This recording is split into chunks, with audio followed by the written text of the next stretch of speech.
हाँ जी। हाँ, अब समझे। मोटर सेट हो गया क्या आपका? हाँ, मोटर तो सेट हो गई, लेकिन ये है कि थोड़ी देर में शादी के लिए निकलना है। है? थोड़ी देर में शादी के लिए निकलना है, तो इसके लिए 15-20 मिनट का टाइम है मेरे पास। अच्छा अच्छा, ठीक है। मैं आपको जैसे ये बता दूं कि एक तो भाई आप हमें वो न समझे जय भीम वाले और अम्बेडकर वादी। नहीं तो हमसे आप जय भीम वाले या फिर अम्बेडकरवादी हो, हमने तो ऐसा बोला ही नहीं कभी। नहीं नहीं, आप वो कह रहे थे ना कि वो कहते हैं कि बुद्ध जो थे उससे पहले कोई था ही नहीं, बुद्ध सबसे पहले थे। सुनिए, ऐसा ये आप 90% में से 99% बुद्धिस्टों को, अम्बेडकरवादियों को ये कहते हुए ये कहेंगे कि बुद्ध से पहले तो कहीं हिंदू धर्म था ही नहीं, बुद्ध तो मुगलों के आने से पहले पैदा हुआ, फिर ये पैदा हुआ, वेद तो इतने टाइम पहले लिखे गए। तो मैं फिर उसको जवाब दे देता हूँ ना कि वो तो गलत है। वो लोग गलत है भाई, वो सबसे पुराना नहीं था। अच्छा, मतलब बुद्ध ने खुद गुरुकुल में जाकर 2 साल वो की पढ़ाई, अच्छा, ताकि उसके जो दिमाग में उथल-पुथल सवालों के उसके जवाब मिल सके, लेकिन मिले नहीं।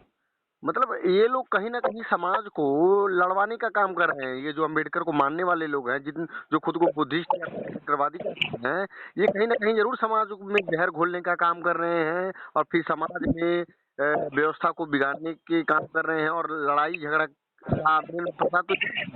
हाँ, मेरी बात सुनिए। अच्छा, मैं ये कह रहा हूँ कि जो ये आप गौतम बुद्ध के बारे में बता रहे थे, सारथी उर्थी वाली जो कथा कहानियां बता रहे थे, ये आपको कैसे पता चला गौतम बुद्ध के बारे में ये सब बातें आपको?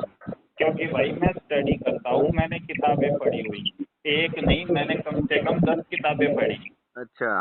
हाँ, मैं एक आंख बंद करके ना एक किताब पे यकीन नहीं करता कि एक किताब में ये लिख दिया तो ये सच मान लूं मैं। ये जो आप बता रहे हो, ये कौन सी किताब में लिखा हुआ है ये सब बातें? मैं भी तो हूँ। भाई अब मैं आपको 3-4 किताबों के नाम बता देता हूँ, उन्हीं में से किसी में लिखा होगा। अच्छा, ठीक है। क्योंकि मैं 2017-18 में गवर्नमेंट जॉब की तैयारी करता था। 2012 से 17 तक 5-6 साल मैंने खूब पढ़ी हैं ये चीजें। अच्छा, तो मैं नाम बता देता हूँ, उन्हीं में से एक में लिखा होगा। ठीक है। एक तो है ये लूसेंट बुक जो आती है जीके की। अच्छा। हाँ, एनसीईआरटी द्वारा प्रमाणित, एक तो इसमें। दूसरा रघुनाथ रॉय ने लिखी हुई है प्राचीन और मध्यकालीन भारत का इतिहास। तीसरा एक गोविंदनाथ की लिखी हुई है प्राचीन और मध्यकालीन भारत से सही है। इसके अलावा एक आचार्य राम गोविंद पांडे ने लिखी हुई है। ठीक है। अब 4 का ही मुझे नाम याद है, लेकिन मेरे पास और भी बुक है, पूरा ढेर लगा हुआ है किताबों का।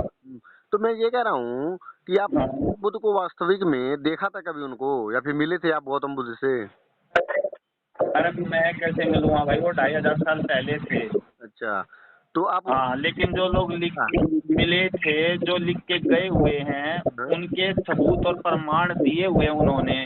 बुद्ध का दांत टूट गया था, जो श्रीलंका में ले जाया गया और वहाँ के लोगों ने एक मंदिर बनाया, उसका दांत वहाँ पे रखा हुआ है, जिसकी आज भी पूजा की जाती है। तो इस हिसाब से देखा जाए तो आप भी कहीं ना कहीं आस्तिक की श्रेणी में आ रहे हैं फिर। आस्तिक मैं आस्तिक कैसे हो गया बताइए? क्योंकि आप उस गौतम बुद्ध पे आस्था रख रहे हो जिस गौतम बुद्ध को आपने देखा ही नहीं है, और नास्तिक की परिभाषा ही।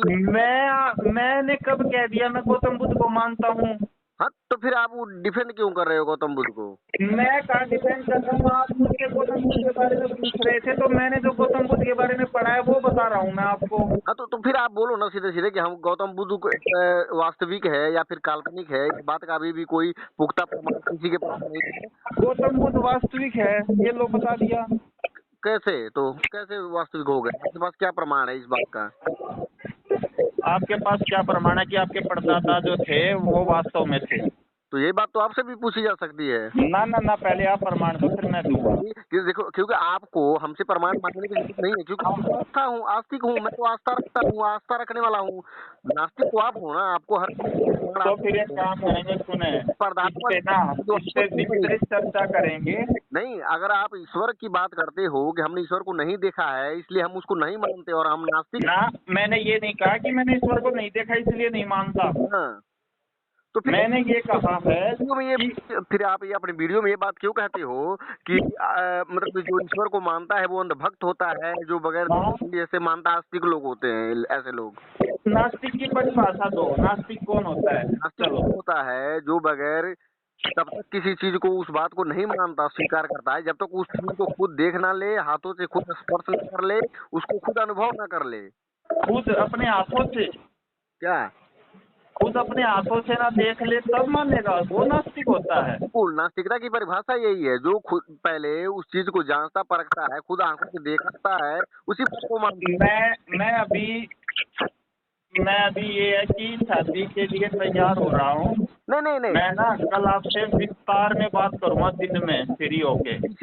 किसी 3-4 लोगों ने किसी एक बुद्ध नामक व्यक्ति के ऊपर किताब लिख दिया और आप इस बात को भक्ति में मान लिए कि हाँ भाई। अरे मेरी बात सुनिए सर, आपके सारे सवालों के जवाब दूंगा कल दिन में बैठ के विस्तार से, ठीक है? क्योंकि ये बहस 4-5 घंटे चलेगी। हाँ, तो आप फिर ये नास्तिक होने का ढोंग कर रहे हो ना, ये तो मैं तो यही समझ रहा हूँ।